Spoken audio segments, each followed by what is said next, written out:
I know he will recognise and want to reflect with the House that we cannot work any faster than the documents when they are given to us by the government. And because the last of them, as he said, is being given to us today, this process will not be complete by prorogation as perhaps it should have been.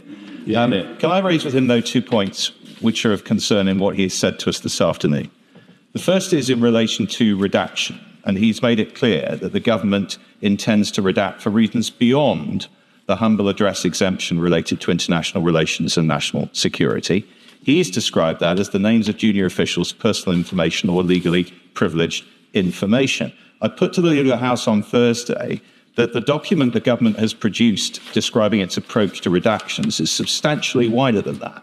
It says it may also be necessary for the government to make further redactions in future publications based on other public interest principles, including, but of course not limited to, commercially sensitive information. So will the Minister please, either today or in writing, explain clearly on what grounds the government intends to redact these documents? And if, as I suspect, some of the grounds the government proposes to redact on are beyond the scope of the humble address, will he confirm the government must return to this House and seek consent so to do? And with your indulgence, Madam Deputy Speaker, the final point is in relation to redaction also.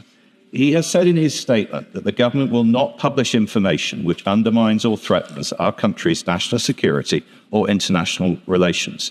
As he knows, in accordance with the process agreed, it will be for the Intelligence and Security Committee to determine those questions, not for the government, won't it? Can I thank the Right Honourable Gentleman for his question and just confirm that the government shares the view that it is not the fault of the Intelligence and Security Committee that documents are not yet ready to be published, but we hope will be so shortly after the state opening of Parliament.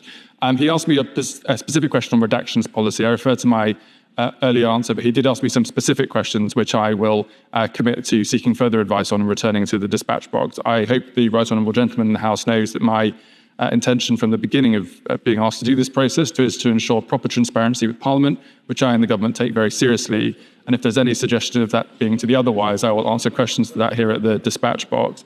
In respect of his second question, which now has fallen out of my mind. Look, just to... You'll forgive me, Madam Deputy Speaker. Just to confirm, it'll be the ISC that will determine redactions on the basis of international relations as national security. Madam Deputy Speaker, I can confirm that the government's agreed process with the committee stands.